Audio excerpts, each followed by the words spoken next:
Considering pelvic floor symptoms, it's really important to look at both the rib cage and the diaphragm when we're talking about symptom management. We cannot look at the hips and the pelvic floor in isolation because the rib cage interacts with the pelvis, and our thoracic diaphragm, or our diaphragm, and our pelvic diaphragm, pelvic floor, interact and essentially play a game of catch throughout the day with air and pressure and abdominal contents. So as I inhale, I get that nice 360 expansion.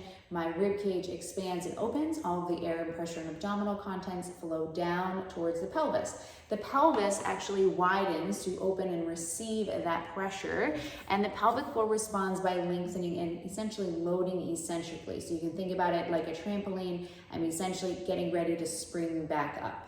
And then as I exhale, the diaphragm, pelvic floor ascend, and the diaphragm ascends back to its resting position.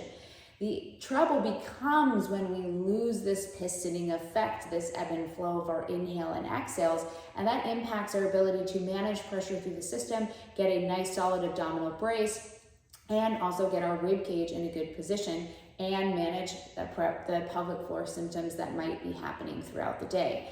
So what happens on that inhale if we cannot get that nice 360 expansion breath, or maybe we're in a very extended posture to begin with and we can't really extend any further, is this impacts the ebb and flow of air and pressure flowing down towards the pelvis.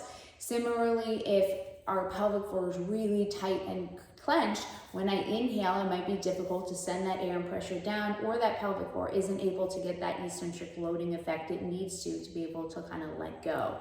On the exhale, if I'm sending that air and pressure back up, the diaphragm isn't able to ascend. Maybe we're gripping with our upper abs, we're not using that intercostal strength and getting that rib cage movement we need to, then that air and pressure might hit a wall, and maybe, just maybe, it kind of sends that pressure and air flow back down towards the pelvis. So there are a couple things that could be happening in the body if we're not able to kind of get this ebb and flow with the breath.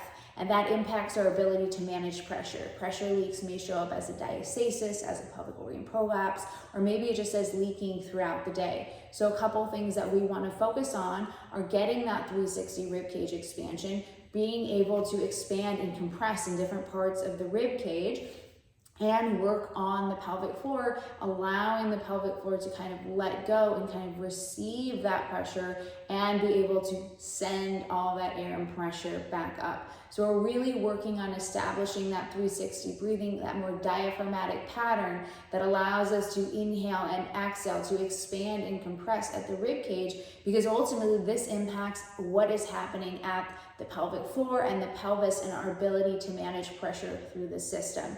So just looking at the pelvic floor and the pelvis in isolation is not a complete job, so to speak, because if you're in that really extended position, or you don't have that intercostal strength and you're really grippy through the upper abdominals, then this whole system is being kind of thrown off. So we want to be able to get that good breath, get that expansion to different parts of the rib cage. We want to be able to kind of understand what's happening in our pelvic floor and get this system back on board, coordinating together so we can manage pressure. And that is what is going to help you build stronger abdominals, get a better brace, manage pressure leaks through the system, and just feel better overall when we have that ebb and flow happening throughout our day.